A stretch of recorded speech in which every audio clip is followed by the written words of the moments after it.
এই শোনো না, আমাদের অন্ধবিশ্বাস চ্যানেলটি যারা এখনো সাবস্ক্রাইব করেননি, প্লিজ সাবস্ক্রাইব করে দাও। আর অল্প কিছু সাবস্ক্রাইবার হলে 1 লক্ষ পরিবার হবে। সবাই প্লিজ সাবস্ক্রাইব এবং বেশি বেশি শেয়ার করে দাও প্লিজ। তন্ময় ভাই। তন্ময় আশ্বস্ত করে। হ্যাঁ আছি। হুড়মুড়িয়ে পিছু হাঁটলো অরু। পিঠ গিয়ে ঠেকল তন্ময়ের প্রশস্ত বুকে। ভেজা লম্বা চুলের ঠান্ডা স্পর্শে শীতল হলো তন্ময়ের বুক। ফুটা ফুটা জলে ভিজল টি শার্ট। মিষ্টি ঘ্রাণ নাকে ভেসে এলো। তন্ময় হাতের কাপটা পুনরায় এগিয়ে ধরে। চা নে, আমি ফ্ল্যাশ লাইট অন করি। অরু চার কাপ নিল, তবে সরল না, পড়ে রইল তন্ময়ের বুকে। ধীরস্থির গলায় বলল, আলো লাগবে না, এমনই থাকুক, আমার ভালো লাগছে। ভয় লাগছে না? আপনি আছেন তো। তন্ময় আধারে শব্দহীন হাসে। দাঁড়িয়ে থাকে অরুর ইচ্ছে মতো। হুটহাট বজ্রপাতে আলো ফুটছে। সেই আলোয় অরুর মিষ্টি মুখ দৃশ্যমান হচ্ছে। তন্ময় অপলক নয়নে দেখছে। বাতাসে ওর চুলগুলো দুলছে। তন্ময়ের নাক মুখ ছুঁয়ে দিচ্ছে। হাত উঠিয়ে অশালীন চুলগুলো ধরলো, ধরেই রাখলো। 2 আঙুলের সাহায্যে ছুঁয়ে ছুঁয়ে অনুভব করলো। অরু চায়ের চুমুক বসিয়ে বড় শ্বাস ছাড়লো। হ্যাঁ, বড় মায়ের হাতে জাদু আছে, চাটা দারুণ মজা, তাই না? তন্ময় জবাব দিল না। আধারে অস্পষ্ট ওর ভেজা ঠোঁটজোড়া অনিমেষ দেখল শুধু। কিছুক্ষণের মধ্যেই বিদ্যুৎ ফিরে আসে। জাবেদা বেগমও ফিরেছেন। ফিরেই বিরিয়ানি গরম বসিয়েছেন, ওরকে খেতে দেবেন। ওরও তার পেছনে দাঁড়িয়ে, পারছে না এখনই খেতে বসতে। ওর সময় তন্ময় বেরিয়ে আসে টি শার্ট পরিবর্তন করে। বলিষ্ঠ তন্ময়ের শরীরে আটসাট পোশাক ভীষণ রকমের মার্জিত লাগে। শরীরের পেশি বহুল মাংসপেশিগুলো ফুলে ফেপে উঠে পোশাকের উপর দিয়ে। কোনোই পর্যন্ত টই শার্টের হাতা ফোল্ড করা। পুরুষত্ব 4 গুণ বৃদ্ধি পেয়েছে। পুরো ড্যাব ড্যাব চোখে চেয়ে দেখছে। তন্ময় অগোচরে ওর বুকা শুকা দৃষ্টি ভীষণ উপভোগ করে। বিড়াল ছানার মতো আদরে দেখায়। ইচ্ছে করে আদর করতে। পচা আদর, দুষ্টু আদর। গাড়ি ছাড়া চলাফেরার বড্ড অসুবিধা হয় তন্ময়ের।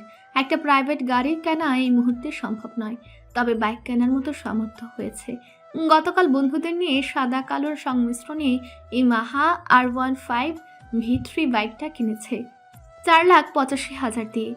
বাইক কিনে সঙ্গে সঙ্গে আর ফেরা হয়নি। বন্ধুদের সঙ্গে বেরোতে হয়েছে। ফিরতে ফিরতে গভীর রাত। পরদিন সকালে অফিসে যেতে হয়েছে। সন্ধ্যা 7টায় বাড়ি ফিরে। আজ অরুর পড়তে আসার কথা, তবে বাড়িতে ঢুকে ওরকে পেল না। মেয়েটা আগ বাড়িয়ে এসে বসে থাকে প্রতিদিন। আজ এখনো এলো না যে। সে সময় কল এলো আনোয়ার সাহেবের। উৎকণ্ঠা গলায় বললেন, তন্ময়, ওরু কি ওখানে আছে? নেই, এখনো আসেনি। কি হয়েছে চাচ্চু? ওকে পাওয়া যাচ্ছে না দুপুর থেকে। মেয়েটা কোথায় চলে গেল? তন্ময় চেঁচিয়ে ওঠে। পাওয়া যাচ্ছে না মানে? কি বলছো? হাত ঘড়িতে রাত 8টা প্রায়। এত রাতে কোথায় যাবে?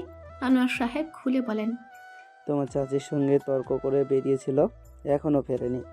তার বন্ধু বান্ধবীদের কল করলাম, কারো কাছে যায়নি। আনোয়ার সাহেবের গলার স্বর ভেঙে আসছে। রুদ্ধশ্বাস ফেলছেন। তন্ময়ের বুকের ওঠানামার গতি বাড়ল। চিন্তায় কণ্ঠনালী আটকে এলো। কোনো মতে বলল, আমি আসছি। পরপর হন্তদন্ত পায়ে চাবিটা টি টেবিল থেকে তুলে বেরিয়ে পড়ল। পেছন থেকে জবেদা বেগম চেঁচালেন।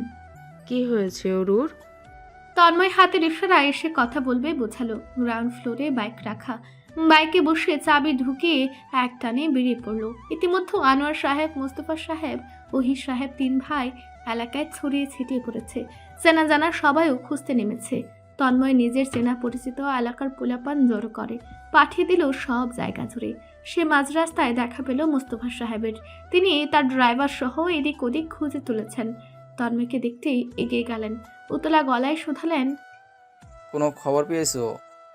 না, এখন অবধি না। ওদিকটাই দেখে আসি। আমি যাব সাথে। মোস্তফা সাহেব ছেলের বাইকের পেছনে উঠে বসেন। তন্ময় একটানে সামনে অগ্রসর হয়। বাইক এলাকার অলিতে গলিতে ঢুকছে। মোস্তফা সাহেব চিন্তিত দৃষ্টিতে সবটাই নজরে ফেলছেন। রাতের এখন 9টা 30। তন্ময়ের বুকের ভেতরটা ভয় শীতল হয়ে আসছে। আত্মীয় স্বজন কারো বাসায় নেই, কোনো বন্ধু বান্ধবদের বাড়ি নেই। তাহলে কোথায়? তন্ময় অস্পষ্ট স্বরে আকুতি করে ওঠে, কোথায় তুই? ফিরে আয়। আনোয়ার সাহেবের চোখ জোড়া লাল, ভিজে জবজবে, এলোমেলো চুল, অবিন্যস্ত অবস্থা। তন্ময়কে দেখে ভেঙে পড়েন। কি হলো আমার মেয়েটার? কোথায় ও? খোঁজে এনে দাও ওকে, খোঁজে আনো। শান্ত হও চাচ্চু, অরুর কিছু হয়নি। আশেপাশে কোথাও লুকিয়ে আছে, ঠিক খুঁজে পাবো। কথাগুলো বলতে বলতে তন্ময়ের গা গুলি এলো, মাথা ঘুরছে, থরথর করে কাঁপছে শরীর, হাত চলছে না, মস্তিষ্ক ফাঁকা, কপালে বিন্দু বিন্দু ঘাম। ফর্মাল শার্ট ঘামে ভেজে লেপ্টে দেহের সঙ্গে ফ্যাকাশে হয়ে আছে মুখশ্রী। মুস্তফা সাহেব ছেলের কাঁধ ধরলেন, চোখ মুখে একরাশ চিন্তা। আব্বা, খারাপ লাগছে, একটু বস, পানি আনা আকাশ। লাগবে না। আকাশ প্রশ্ন করে তন্ময়ের উদ্দেশ্যে। থানায় যাব। রাত ঘনিয়ে চলেছে, দেখতে দেখতে রাত 11:20। আর অপেক্ষা করা ঠিক হবে না। তন্ময় মাথায় দোলাবে ও সময় তার ফোন বেজে ওঠে। পকেট থেকে চটজলদি ফোন বের করে। অয়নের নাম্বার। ও এলাকার ছেলে পেলে নিয়ে বেরিয়েছিল খুঁজতে। ওকে পেলে কল দিয়ে জানাবে বলেছিল। পেল কি? ওর কল তন্ময় দ্রুত রিসিভ করলো। অয়নের গলার স্বর কাঁপছে। ভাই, ওরুকে পেয়েছি। আহমদ এলাকার পার্কে 4-5 জন ছেলের দল ওর পিছু ছিল। ওকে কিডন্যাপ করার পায়তারা করছিল। তাই আমাদের আরেকটু দেরি হলে আজ সর্বনাশ হয়ে যেত। তন্ময়ের হৃদয় মুচড়ে ওঠে, চোয়াল শক্ত হয়। হাতের মুঠোয় থাকা ফোনটা শক্ত করে ধরে বলে, ওকে দেখে রাখো অয়ন, আমি আসছি। 1 সেকেন্ডের জন্য নজরের বাইরে করো না, প্লিজ। ভাই শান্ত হন, আমি আসি, দেখছি। আপনি আসুন। ওরু সহি সালামত আছে। তন্ময় দ্রুত বাইকে উঠে বসে। বাবার উদ্দেশ্যে ঠিকানা বলে এক মুহূর্ত দেরি না করে বেরিয়ে পড়ে। পেছনে গাড়ি নিয়ে মুস্তফা সাহেব, আনোয়ার সাহেব ও আসছেন। ওরও গুটি সুটি মেরে বসে বেঞ্চিতে, কাঁদতে কাঁদতে মুখশ্রী ফুলে আছে। ভয়ে হাত পায়ের পশম দাঁড়িয়ে পড়েছে। কিছুক্ষণ আগের ঘটনা মনে পড়তে কেঁপে উঠছে শরীর। অয়ন পানির বোতল এনে এক ঢুক খাইয়ে দিয়েছে। মেয়েটা এখনো কাঁপছে। অয়ন আশ্বস্ত করলো, তবু কাজ হলো না। তীব্র শব্দ আসছে, শুনশান নীরবতা ভেঙে। বাইকটা শব্দ করে এসে থামলো পার্কের কাছাকাছি। তন্ময় দৌড় লাগালো। এক দৌড়ে সে পার্কের ভেতরে এসে পৌঁছেছে। বুকের উঠা নামার গতি অস্বাভাবিক দ্রুত, শ্বাস প্রশ্বাস রুদ্ধ, পাগলের মতো অবস্থা। ওরু তন্ময়কে দেখেই ভয়ার্ত মুখে দাঁড়ালো। ছুটে আসতে চাইলেও পূর্বেই তন্ময়ের শক্ত হাতের চড় পড়ল ওর নরম গালে। 5 আঙ্গুলের দাগ বসে পড়ল। আচমকা থাপ্পড়ে ওরু স্তব্ধ হলো, কেঁদে উঠল শব্দ করে। কিন্তু পা জোড়া থামালো না। তন্ময়ের কোমর জড়িয়ে হামলে পড়ল বুকে। শরীর কাঁপছে দুজনের। তন্ময়ের রাগান্বিত মুখশ্রী ভয়ঙ্কর রকমের লাল হয়ে আছে। তাকালে প্রাণ পাখি উড়ে যেতে চায়। ওরকে বুক থেকে সরাতে নিয়ে চিৎকার করে ওঠে। এত বড় সাহস হয়ে গেছে, আজ তোর পা ভেঙে ফেলবো। এভাবেই ভীষণ ভয় পেয়েছে, আতঙ্কে এবার জ্ঞান হারিয়ে বসলো। ঢলে পড়ল ওরু তন্ময়ের বুকে। ওকে শক্ত করে 2 হাতে দ্রুত বুকে জড়িয়ে নিল তন্ময়। মাথাটা শক্ত করে বুকে চেপে ধরে অশান্ত ভীত বুকের ভেতরটা এখনো শব্দ করছে, শান্ত হচ্ছে না কোনো মতে। তন্ময় ওর এলোমেলো চুলগুলো পাগলের মতো গোছাতে থাকে। বিড়বিড়িয়ে আওড়ায়, কিছু যদি হয়ে যেত, তোর যদি কিছু হয়ে যেত, কি করতাম আমি? কিভাবে বাঁচতাম? আমাকে মেরে ফেলতে চাস? তুই আমাকে শান্তি মতো বাঁচতে দিবি না? মোস্তফা সাহেব, আনোয়ার সাহেব পৌঁছেছেন। তন্ময় ওরকে পাজা কোলে তুলে নেয়। পার্ক থেকে বেরিয়ে আসে, গাড়ির পেছনে শুয়ে দেয়। আনোয়ার সাহেব মেয়ের মাথা রানে নিয়ে পেছনে বসেছেন। তন্ময় নিজের বাইকের চাবি অয়নের হাতে ধরিয়ে গাড়ির ড্রাইভিং সিটে চড়ে বসে। রাস্তায় থাকাকালীন পরিচিত ডাক্তারকে বাসায় আসতে বলে দেন মোস্তফা সাহেব। গাড়ি থামে শাহজাহান বাড়ির ভেতরে। তন্ময় নেমে ওরকে পুনরায় কোলে তুলে নেয়। বাড়িতে ঢুকতে শোনা যায় সুমিতা বেগমের কান্নার গলা।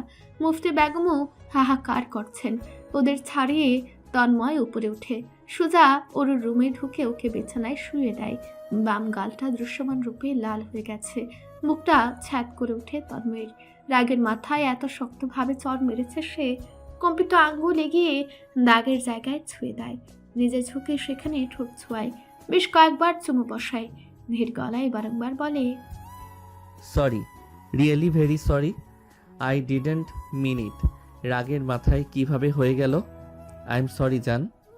বেশ কিছু পায়ের শব্দ পেয়ে সরে আসে তন্ময়। সবাই ছুটে এসেছে ঘরে। দীপ্ত কেঁদে মুখ ফুলিয়ে ফেলেছে। সাবিহার অবস্থাও ভালো না, সকলের চোখে জল, কেউই শান্ত নেই। ডাক্তার আসলেন পরপরই। অরুর পাশে বসে ওর হাতের নল দেখলেন, চোখ পরীক্ষা করলেন, কপাল ছুঁয়ে শরীরের তাপ পরীক্ষা করলেন। শরীর ভীষণ দুর্বল। জ্বর এসেছে, ভয়ে এবং আতঙ্কে জ্ঞান হারিয়েছে। কিছু ওষুধপত্রের নাম লিখে তিনি উঠে দাঁড়ালেন। তন্ময় ডাক্তারের সঙ্গে বেরোলো। ওষুধের নাম নিয়ে নিজেই আনতে গেল। ওষুধ নিয়ে ফিরে দেখলো সকলে লিভিং রুমে বসে। সুমিতা বেগম দাঁড়িয়ে কাঁদছেন। আনোয়ার সাহেব চেঁচিয়ে চলেছেন। তার এক একটা চিৎকারে বাড়ি কাঁপছে। তোমার এত বড় স্পর্ধা, তুমি ওই পরিবারের কারণ ধরে আমার মেয়ের গায়ে হাত তুললো। সাহস কি করে তোমার হয়? আমি কি মেয়ে পেলেছি ওদের ওকালতি করতে? আমার মেয়ে যেহেতু ওদের পছন্দ করে না, তার মানে এই বাড়ি ওদের কোনো স্থান নেই, ওদের কোনো প্রয়োজন নেই। তুমি কোন সাহসে হাত তুলবে? চাচু যেহেতু কথা বলছে, তন্ময় আর কিছুই বলল না। সে অনেক কিছু বলতে চাচ্ছিল, তবে শেষমেশ সুমিতা বেগমের করুণ মুখশ্রী দেখে কিছু বলল না। ওষুধগুলো সাবিহার হাতে দিয়ে বেরোতে লাগলো। মোস্তফা সাহেব উঠে দাঁড়ালেন। ছেলেকে রুখতে যাচ্ছিলেন, কিন্তু মুখে বলার মতো সাহস পেলেন না। তন্ময় যাওয়ার পূর্বে বলে গেল, ওকে দেখ। মাহিন বন্ধুর শক্ত মুখপানি চেয়ে। মাসখানেক ধরে মারাত্মক গম্ভীর হয়ে আছে ছেলেটা। এভাবে তন্ময় শান্ত গম্ভীর, তবে এই মাস ধরে সে আগুনের ফুলকে ডুবে আছে। অল্পতেই ছাদ করে ওঠে। ভীষণ রকমের রাগ দেখা যাচ্ছে। প্রেয়সীর বিরহে একদম আগুনে ডুবেছে যেন। মাহিন জ্বলন্ত সিগারেট এগিয়ে দিল। লম্বা আঙুলের ভাঁজে সিগারেট নিল তন্ময়। সময় নিয়ে গোলাপি ঠোঁটে চেপে ধরল। সামনের টেবিলে সেলফোন কাঁপছে। স্ক্রিনে অরুর কল। তন্ময় ধরল না, গম্ভীর মুখে। অশান্ত মনে শুধু দেখল কল কেটে যেতে।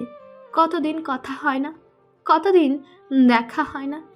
অনেক দিন, অনেকগুলো দিন হচ্ছে। হাত দিয়ে গুনে নেওয়া যাবে। তবে কেন মনে হচ্ছে শতাব্দ ধরে দেখা হয় না? ওই মিষ্টি মুখখানা বছর ধরে ছোঁয়া হয় না। কাকে শিক্ষা দিতে চাচ্ছে সে? ওই নাদান মেয়েকে শিক্ষা দিতে গিয়ে যে সে নিজেই গভীরভাবে ক্ষতবিক্ষত হচ্ছে প্রতিনিয়ত। জ্বলে পুড়ে অঙ্গার হচ্ছে হৃদয়।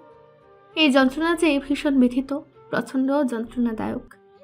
আষাঢ় মাসের উদাসীন বৃষ্টি ঝোপঝাপ কিছুক্ষণ পরপরেই বিরতিহীন ভঙ্গিতে নামছে। বর্ষা বাদলের দিনগুলো এভাবেই যায়। এই দেখা দেয় রোদ্দুর, আবার পর মুহূর্তেই মেঘলা হয়ে ওঠে আসমান। অচরেই নামে পুষ্পবর্ষণ। বিকেলবেলায় অবশ্য পরিষ্কার ছিল আসমান, আবহাওয়া। সন্ধ্যার দিকে হিমশীতল বাতাস বইতে শুরু করলো। নামলো অঝরে বৃষ্টি। তন্ময় তখনই বেরোলো অফিস বিল্ডিং থেকে। আজ সে ছাতা আনেনি। ফোরকাস্ট দেখে এসেছিল আজ বৃষ্টি হওয়ার সম্ভাবনা নেই। তাহলে এখন এগুলো আসমান হতে কি নামছে? মধু? ফোরকাস্টের থেকে জবেদা বেগম আবহাওয়ার বেশ ভালো তথ্যসূত্র জানাতে পারেন। আজ সকালবেলা তিনি অত্যন্ত দৃঢ় গলায় বলেছেন বৃষ্টি হবে, ছাতার সঙ্গে নিতে। তন্ময় ফোরকাস্টে নজর বুলিয়ে আর তার কথায় গুরুত্ব দেয়নি। তন্ময় ভাবছে বৃষ্টির মধ্যেও বাইক টেনে বেরোবে। ও সময় কিছু কলিগস সামনে এসে দাঁড়ালো। কথাবার্তার আসর পাতল। তন্ময় আগোচরে হুঁ হাঁ বলে নিজের মতামত জানান দিচ্ছে। তার পাশে দাঁড়ানো নারী হলো লাবণ্য, তাদের ডিপার্টমেন্টের সিনিয়র এমপ্লয়ি। তন্ময়ের থেকে বয়সে 2 বছরের বড়, কিছুটা উগ্র স্বভাবের। আটশাট পোশাক পরতে পছন্দ করে। আরও পছন্দ করে তন্ময়ের সঙ্গে কথায় কথায় উঠতে বসতে, হুটহাট গায়ের উপর পড়তে।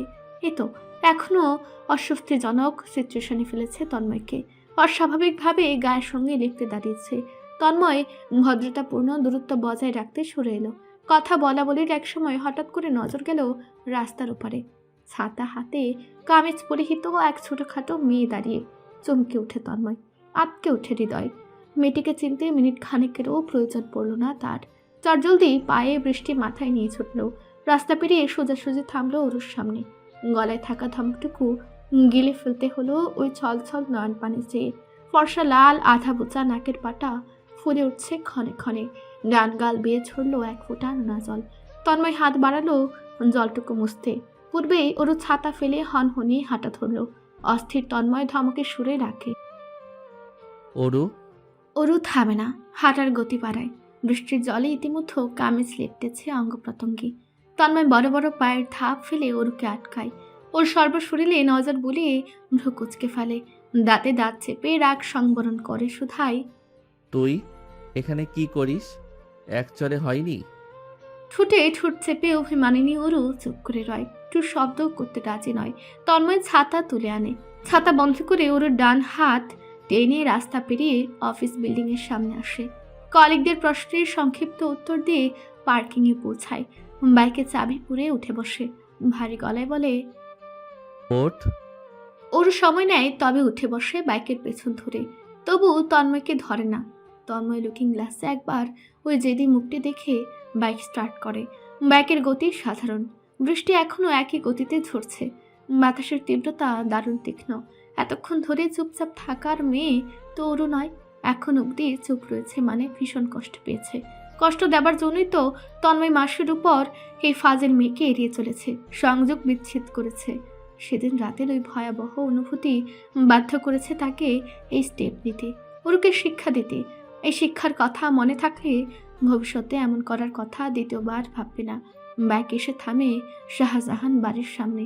তন্ময় জানে ওরও এখন বাইক থেকে নেমে অভিমানজনিত হৃদয় তুলে ধরবে, কাঁদতে কাঁদতে শুধাবে কেন সেরিয়ে বেরিয়েছে। তখন তন্ময় ধমক দিয়ে মিটমাট করে নিবে, ওর পছন্দের বিরিয়ানিও পাঠিয়ে দিবে। কিন্তু তেমন কিছুই হলো না। ওরও নির্বিকার ভঙ্গিতে বাইক থেকে নেমে সোজা বাড়ির ভেতরে ঢুকে পড়ল। অন্য দিনের মতো ফিরে তাকালো না, দরজা ধরে ওকে ঝুঁকেও দিল না। তন্ময় মাথাটা বাড়িয়ে ভালোভাবে দেখে নেয়, সত্যি চলে গেল? তার বোকা শোকা উরু চলে গেল? তন্ময় কি পরিষ্কার দেখছে? সে কি এবার একটু বেশি কষ্টতেই ফেললো? তবে কষ্ট তো আর ও একা ভোগ করেনি, ওর থেকে দ্বিগুণ ভোগ করেছে তন্ময় নিজে। কিভাবে সহ্য করেছে গত দিনগুলো মেয়েটা জানে।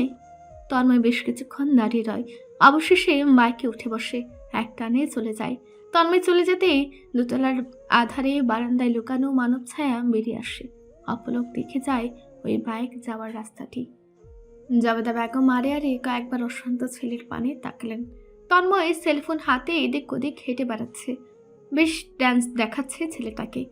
একবার ডেকেছে, সারা দেয়নি। কিছুক্ষণ আগে একদম ভিজে জবজবে সুরে নিয়ে ঢুকেছে। জাবেদা বেগম তখনই আদা চা বসিয়ে দিয়েছেন। চাটা হয়ে এসেছে, কাপে ঢেলে লিভিং রুমে এলেন। তন্ময় এখনো সোফায় বসে, মুখপানের সামনে মোবাইল ফোন ধরে রাখা, হৃদয়ের মাঝে সূক্ষ্ম ভাঁজ। জাবেদা বেগম ডাকেন, আব্বা। তন্ময় মাথা তুলে তাকায়, হাত বাড়িয়ে চায়ের কাপটা নেয়, চুমুক বসিয়ে খেয়াল করে জাবেদা বেগম একইভাবে দাঁড়িয়ে। তাই শুধায়, কিছু বলবে মা? কি হয়েছে তোর? কি হবে? চিন্তিত দেখাচ্ছে তোকে। তেমন কিছু না। তাহলে কেমন কিছু? দেখি জ্বর টর বাঁধিয়েছিস নাকি? বলে হাতের তালু তন্ময়ের কপালে ঠেকালেন। গরম গরম ভাব, জ্বর আসার সম্ভাবনা আছে। বিচলিত গলায় বলেন, খেয়ে দিয়ে ঔষধ নিয়ে তারপর রুমে যাবি। ঠান্ডাও বাঁধিয়েছিস? জাবেদা বেগম রান্নাঘরের দিকে যেতেই তন্ময় পুনরায় সেলফোনে চোখ ফেলে। ওরকে দুটো কল দিয়েছে, সঙ্গে একটি মেসেজ। মেয়েটা কলও ধরল না, মেসেজের জবাবও দিল না। এমন কখনো হয়নি বলেই বুঝে এত অশান্তি লাগছে। আজ বৃহস্পতিবার, কাল তন্ময়ের বন্ধের দিন। ওরও এর মধ্যেও তাদের বাসায় আসেনি, আর ওই কল মেসেজের রিপ্লাইও করেনি। তন্ময় ভেবেচিন্তে অফিস থেকে বেরোনোর পূর্বে সাবিহাকে কল করে। গলা খাকার দিয়ে শুধায়, ঘুরতে যেতে চেয়েছিলি না সেদিন? চেয়েছিলাম, তুমি তো নিলে না। আজ বেরো। এখন এই সন্ধ্যাবেলা? হ্যাঁ, মাওয়া নিয়ে যাই। 1 ঘন্টার রাস্তা, আর রাতেই ওখানটা বেশি জাঁকজমকপূর্ণ হয়। সাবিহা আনন্দে লাফিয়ে ওঠে, উত্তেজিত গলায় প্রশ্ন করে, কখন বেরোচ্ছে ভাইয়া? 7টার পর। আমি ওরুদের বলি গিয়ে, দেখবা খুশিতে ওরা নাচবে। অফিস শেষ করে তন্ময় বাসায় ফিরে গোসল নেয়। ড্রাইভার চাচাকে কল করে গাড়িটা তাদের বিল্ডিংয়ের পার্কিংয়ে দিয়ে যেতে তৈরি হতে শুরু করে। পুরো প্রায়শই আকার ইঙ্গিতে দিয়ে বোঝায় তাকে সাদা শার্টে বেশ মানায়। আজ তন্ময় সাদা শার্ট পরলো কালো প্যান্টের সাথে, হাত ঘড়ি পরে ওর পছন্দের পারফিউমটাই ব্যবহার করলো। চুল সেট করার সময় সাবিহার কল এলো। তন্ময় রিসিভ করতে সাবিহা বলে, ভাই, অরুণ তো যেতে চাচ্ছে। তন্ময়ের বুকটা ছ্যাদ করে ওঠে। যার জন্য আয়োজন, সে না গেলে কিভাবে কি? তন্ময় সাবিহার সম্পূর্ণ কথা না শুনে বলে ওঠে, যাবে না মানে? সবাই যাচ্ছে, ওর কি সমস্যা? ওকে বলো এক্ষুনি রেডি হতে, না হলে। সাবিহা ঠোঁট চেপে হেসে ওঠে, দুষ্টু স্বরে বলে, ভাই, তুমি তো আগেই হাইপার হয়ে যাচ্ছ, আমার পুরো কথাটুকুও শুনলে না। আমি বলেছিলাম ওরও যেতে চাচ্ছিল না, আমি ওকে জোরপূর্বক তৈরি করিয়েছি। আটকে থাকা শ্বাসটুকু তন্ময় এবার ছাড়ল। গলার স্বর স্বাভাবিক রাখার প্রচেষ্টারত ভঙ্গিতে বলল, ও আচ্ছা, আয় তাহলে। সাবিহা তখনও মিটমিটি হাসছে। তন্ময় এম্বারেসড অনুভব করলো। কল কেটে কপালে আঙ্গুল ঘেঁষে চুপসে রইল। ওরও আরও কিছুদিন এমন করলে সে নিশ্চিত হার্ট অ্যাটাক করে বসবে। জাবেদা বেগম যাবেন না, সে বাচ্চাদের মধ্যেও যেতে নারাজ। অগত্যা তাকে বাসায় রেখে বেরোতে হলো। তন্ময়ের পার্কিংয়ে ড্রাইভার দাঁড়িয়ে তন্ময়কে দেখে হাসলো। চাবি এগিয়ে টুকটাক কিছু কথাবার্তা বলে বিদায় নিল। বেশ কিছুক্ষণ পর এলো সাবিহা, রুবি, দীপ্ত, আকাশ, আর শেষমেশ ঢুকলো অরু। সেই বৃষ্টির রাতের মতো আজও চুপচাপ আছে মেয়েটা, মুখ গুমরা। তন্ময়ের এই প্রথম মনে হলো ওরু ভীষণ ভয়ানক। চুপচাপ থেকে তাকে মেরে ফেলতে ওই মেয়ের একদিনও লাগবে না। ড্রাইভিংয়ে তন্ময় বসলো, পাশে আকাশ, পেছনে অরু, দীপ্ত, সাবিহা এবং রুবি। গাড়ি বেরিয়ে পড়লো বিল্ডিং থেকে। আকাশ FM চালু করে দিল। এক প্রেমিকের রিকোয়েস্টে তার প্রেমিকার জন্য একটি রোমান্টিক গান প্লে করা হয়েছে। গানটা মৃদু আওয়াজে বেজে চলেছে। ডান কাঁধের উপরের কর্নারের লুকিং গ্লাসটা তন্ময় কোনা করে সেট করলো। অরুর মুখটা লুকিয়ে আগোচরে দেখলো। দীপ্ত সন্দিহান চোখে অরুকে আগাগোড়া দেখে নিচ্ছে বারংবার। কিছুক্ষণ পর পর খোঁচা দিচ্ছে, তবু তাকে কিছুই বলছে না অরু। এক দৃষ্টিতে বাড়িটা দেখছে। দীপ্ত আর থাকতে পারল না, প্রশ্ন করেই বসলো, ওর আপ্পু তোমায় কি বকছে? অরু মাথা ঘুরিয়ে ফিরে তাকায়, বলে, কে বকবে? না বগলে এমন হয়ে আছে কেন? মনে হচ্ছে এই জগৎ সংসারে তোমার কেউ নেই। অরু বিড়বিড়িয়ে জানায়, নেই তো, কেউ নেই। তন্ময় স্পষ্ট শুনল। লুকিং গ্লাসে চোখ নিতে ওরুর সঙ্গে চোখাচোখি হলো। ওরু দৃষ্টি ফিরিয়ে পুনরায় বাড়িটা দেখছে। ওরুর এমন করুণ অবস্থা দেখে আকাশও চিন্তায় পড়ল। আমার বকবকানির রানীর কি হয়েছে? ওর বকবক ছাড়া তো এই ট্রিপ হজম হবে না। কিরে সাবিহা, ওরুর কি হয়েছে? সাবিহা মিটিমিটি হেসে বলে, ওরও অভিমান করেছে, অভিমান ভাঙলে ঠিক বকবক শুরু করবে। ওরু মুখ ভেঙে বলল, আমার বইয়েই গেছে অভিমান করতে। আমি মোটেও অভিমান করছি না, বরং নিজেকে হাতের মুঠোয় রাখছি। আমি বড় হচ্ছি, আমাকে অবশ্যই নিজেকে সংযত রাখতে হবে। এত ন্যাকামি মেয়েদের মানায় না। দীপ্ত পানির বোতলে মুখ দিয়েছিল। ওরুর কথায় ও কেশে নাক মুখে পানি উঠে। কাশতে কাশতে চোখের কোণে জল এসে জমে। কোনো মতে বলে, আপু তুমি ঠিক আছো? জ্বর বাঁধেনি তো? তন্ময় কোনো মতে ঠোঁটের হাসিটুকু গিলে নিল। ওরু যেন কথাটুকু শুনল না, সেভাবেই মাথা বের করে চোখ বুজে আবহাওয়ায় মিশতে মগ্ন। তন্ময় অসহায় অনুভব করলো মেয়েটা তাকে অবজ্ঞা করায় ডিগ্রি নিয়েছে যেন। আর চোখে তাকিয়ে দেখলো সাবিহা টেনে ওরুকে নিজের সাথে মিশে নিল। কান টেনে শুধালো, একটা গাড়ি পাশ দিয়ে গেলে কি হবে আইডিয়া আছে? কথা শুনছিস না কেন? আমি খেয়াল রাখছিলাম তো। তন্ময় লুকিং গ্লাসে দৃষ্টি রাখে। ওর ফোঁতা মুখটা দেখে মিহি গলায় প্রশ্ন করে, চোখ বুজে খেয়াল রাখছিলি? ওরও মুখ বাঁকায়। জড়ানো গলায় বিড়বিড়ে কিছু একটা বলে মুখখানা ঘুরিয়ে রাখে। হেসে ওঠে সাবিহা, দুপাশে মাথা দুলিয়ে বলে ওঠে, তোর সাথে তর্কে পারবো না। শহরের কোলাহল পেরিয়ে গাড়ি পৌঁছেছে স্থির শান্ত শুনশান সড়ক পথে। দেখা মিলল গ্রামীণ সৌন্দর্যের। আরও দেখা গেল রাস্তার দুপাশে দিগন্ত বিস্তৃত ধুধু সাদা বালির মাঠ। কিছুদিন আগেই এই বালির মাঠগুলি ছিল সবুজ ধান ক্ষেত। বর্ষার এই ধান ক্ষেত হয়ে যেত স্বচ্ছ জলের বিল। আজ আর সেই বিলের চিহ্ন মাত্র নেই, তবে আছে কিছু গ্রাম বাংলার চিরায়ত প্রাকৃতিক পরিবেশ, যা উজ্জ্বল চাঁদের আলোয় মনে মুগ্ধকর হয়ে উঠেছে। ড্রাইভিং সিটের পাশের জানালার কাজটা তন্ময় নামিয়ে নিল। হিমশীতল বাতাস ছুঁয়ে দিল সর্বশরীর। স্পর্শনীয় অনুভূতি যাত্রা পথ করে তুলেছে নিদারুণ সুখময়। ডান হাতে স্ট্রিং হুইল এবং বাম হাতে গিয়ার শিফট কন্ট্রোলে ব্যস্ত। আখে যুগল নীরব সড়ক পথে ঠাঁই রয়েছে। পাশের সিটে বসা আকাশ সেলফোনে টাইপিং করছিল। হঠাৎ মুখটা এগিয়ে গলা নামিয়ে তন্ময়ের কানের কাছটায় বলল, ভাই একটা স্মোক করলে ভালো লাগতো না? মুখটা ম্যাচ ম্যাচ করছে। পরে গাড়িটা আশেপাশে থামানো যায় না? যাই, তুই নামবি, আমরা এগোবো, খেয়ে একাই ফিরিস। আচ্ছা খাবো না, চিল ব্রো। এভাবে নিজের ভাইকে থ্রেট দিতে তোর বিবেকে বাঁধলো না? বাদলো না? মাওয়াফেরি ঘাট মূলত মুন্সিগঞ্জ জেলায় অবস্থিত, ঠিক পদ্মা নদীর তীরে। ঢাকার মধ্যে পর্যটকদের জনপ্রিয় প্রচলিত জায়গা এটি। একদিনের মধ্যেও ঘুরে ফিরে আসা যায় বলেই হয়তো বেশি আলোচিত। নদী ভ্রমণ এবং ইলিশ ভোজনের ক্ষেত্রে বেশ নাম করা। তন্ময় ভেবেছিল কাল শুক্রবার সকালে বেরোবে ওদের নিয়ে, রাতে ফিরবে ঘুরে ফিরে। তারপর বন্ধুদের থেকে জানলো মাওয়া ঘাট নাকি রাতে ভীষণ জাঁকজমকপূর্ণ হয়ে থাকে, তাই রাত করে বেরোলো। ফিরতে ফিরতে ভোর হবে নিশ্চয়ই।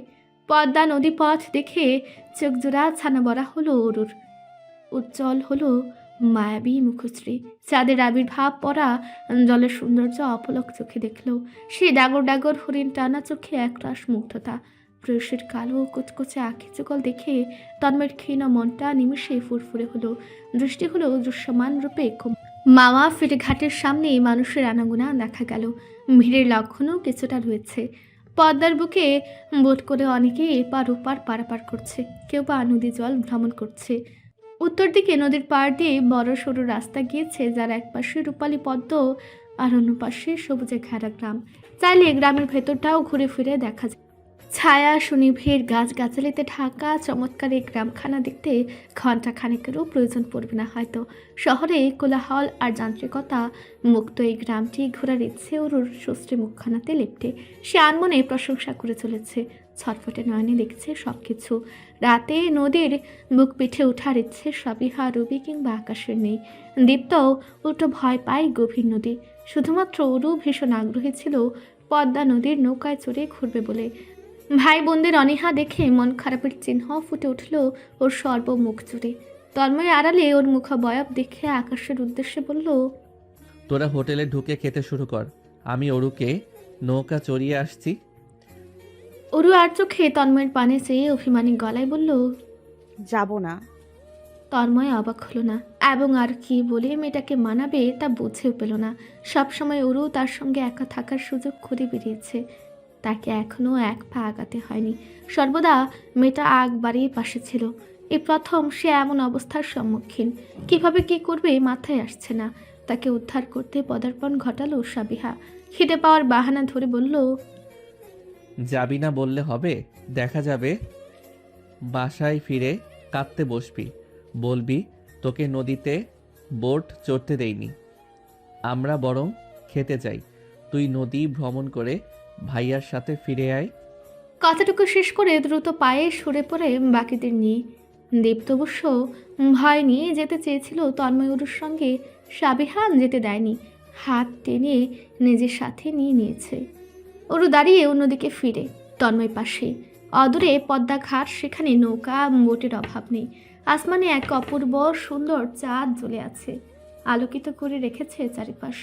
আজ বুঝি জ্যোৎস্নাময়ী রাত, চারপাশটা কেমন আলোকময়। তন্ময় কোমল স্বরে শুধায়, নৌকা চড়বি না? অরুর এক রুখা জবাব, না। কেন? আমার ইচ্ছে। কি হয়েছে? কিছু না। রাত হচ্ছে, চল। তন্ময় হাত বাড়িয়ে ছোট নরম হাতটা ধরল, টেনে নিতে লাগলো নিজের সঙ্গে। ওরও আর বাদ সাধল না। ঘাটের সামনে এসে তন্ময় একটা নৌকা ভাড়া করলো। আধ ঘন্টা ঘোরাবে নদীর বুকে। ওর হাত ধরে প্রথমে ওকে নৌকায় উঠতে সাহায্য করলো, পিছু সেও উঠল। ওর ইতিমধ্যে জুতা জোড়া খুলে বসে পড়েছে। তন্ময় ঠিক ওর সামনে বসলো। নৌকা ছেড়েছে, নদীর বুকে হেলে দুলে এগোচ্ছে। জলের স্রোতের আওয়াজ ক্ষণে ক্ষণে ভেসে আসছে। নদীর বুকে আসমানের নিচে বসা চাঁদের স্পর্শে ওরুকে আবেদনকারী মায়াবিনী লাগছে। তন্ময়ের হৃদয়টা কেঁপে উঠল, দৃষ্টি মোহিত হলো, লম্বাটে শ্বাস টেনে নিল। ওরও সময় তাকাতেই দৃষ্টিতে দৃষ্টি নিবদ্ধ হয়। তন্ময় তাকিয়ে থাকলেও ওরও নজর ফিরে নেয়। তন্ময়ের ঠোঁট জুড়ে ঢেউ খেলানো হাসি এসে ভিড় জমায়, মিহি কণ্ঠে ডাকে, আরাবি। ওরও চমকায়, চটজলদি ফিরে তাকায়। সচরাচর তন্ময় ওর পুরো নাম ধরে ডাকে না, হঠাৎ করে নামটা শুনবার ভাগ্য হয়। মোহনীয় ওই আঁখি দুটি দেখে জবাব দেবে না ভেবেও শেষমেশ দিল, রাগ অভিমান কমেছে? অভিমান করার আমি কে? তন্ময় হাসে, নিদারুণ কোমল চোখে চেয়ে থেকে বলে, কিছু তো একটা। কিছুই না। আমাকে যে দেখতে চায় না, পছন্দ করে না, তাকে আর জ্বালাবো না, কাছেও যাব না, কখনো না, কথাও বলবো না। এই তো ভারী কঠিন শাস্তি। আমি কাছে না গেলে, কথা না বললে বরং সে খুশি, সে বেঁচে যাবে। তন্ময়ের দৃষ্টি অশান্ত হয়, হৃদয় অসহনীয় যন্ত্রণায় ছটফট করে ওঠে। ভীষণ আদুরে স্বরে ক্ষীণ গলায় সে বলে, বরং সে মরে যাবে। ওরা এবারও চমকায়, ছল ছল নয়নে চেয়ে রয়। অভিমানী মন গলতে শুরু করে। এই সুদর্শন আত্মবিশ্বাসী দায়িত্ববান পুরুষটির সামনে যে সে সর্বদাই অসহায় এবং বেহায়া। তন্ময় হাত বাড়িয়ে ওর অবিন্যস্ত চুলগুলো কানের পেছনেই গুজে দেয়। এ সময় বাতাসের তুরে নদীর ঝড়ে নৌকা অস্বাভাবিকভাবে হেলে দুলে ওঠে। ওরু ভয় পেয়ে সরে আসে। তন্ময়ের শক্তপোক্ত পুরুষালী হাত জোড়া ওরু কীর্তিমধ্য জাপটে ধরে, বাহুতে সুরক্ষিত রাখে। আসমান হতে নামে এক ফোঁটা জল। ওরু মাথা তুলে আসমান পানে চায়। জলজল করা চাঁদ মেঘে ঢেকে গেছে, আলোকিত ভাব আর নেই, আধারে তলিয়েছে প্রকৃতি। তন্ময় বলল, চাচা দ্রুত ঘাটে নিন। আচ্ছা। ঘাট থেকে বেশ দূরে আছে তারা। কিছু পথ যেতে না যেতেই ঝুম বৃষ্টি নামলো, ভিজিয়ে দিল মুহূর্তেই। মাথার উপরে মেঘে ঢাকা বিদঘুটে আসমান হতে অঝরে বর্ষণ নামছে। পাগলা ঝড়ো হাওয়ায় সর্বত্র আধারে এবং অপরিষ্কার। বাতাসের তুরে নৌকার বেগতিক অবস্থা।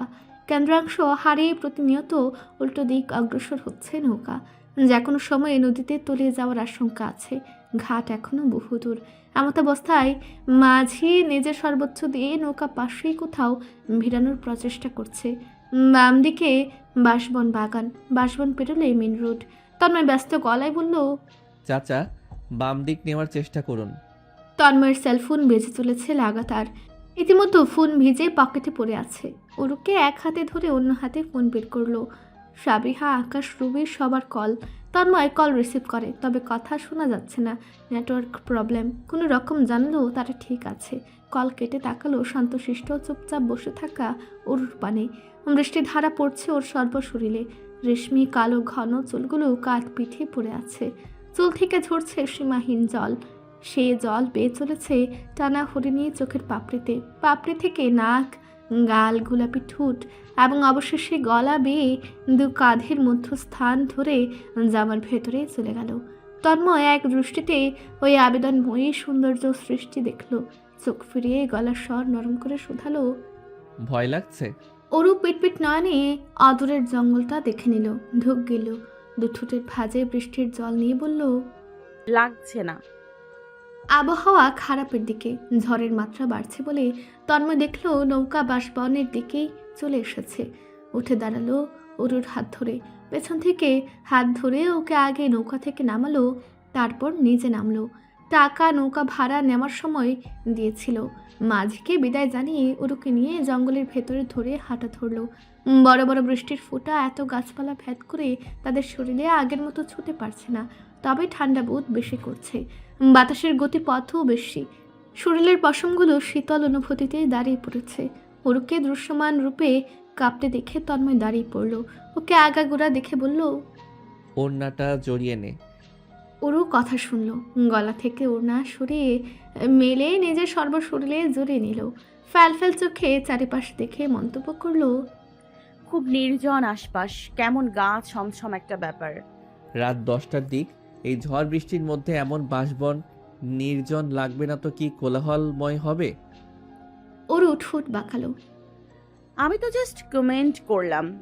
আমি তো জাস্ট রিপ্লাই করলাম। ওরুর ভারত মুখখানা চুপসে যায়। তন্ময় শব্দ করে হাসে। ওরুর কাঁধ ধরে নিজের সাথে লেপটে শুধায়, ভয় করছে? চোখ বন্ধ কর। আর একটু রাস্তা, মেইন রোড গেলে সিগন্যাল পাবো, কল দিলে গাড়ি নিয়ে চলে আসবে। ওরু চোখ জোড়া খিচে বন্ধ করে রাখে। বন্ধ চোখে তন্ময়ের ইশারায় চলে। পরে মুহূর্তেই চোখ মেলে তাকায়। ভাবে সে যেহেতু এতটা ভয় পাচ্ছে, নিশ্চয়ই তন্ময়ও ভয় পাচ্ছে। এমনটা ভেবে ভীতিগ্রস্ত নয়নে চেয়ে রয়।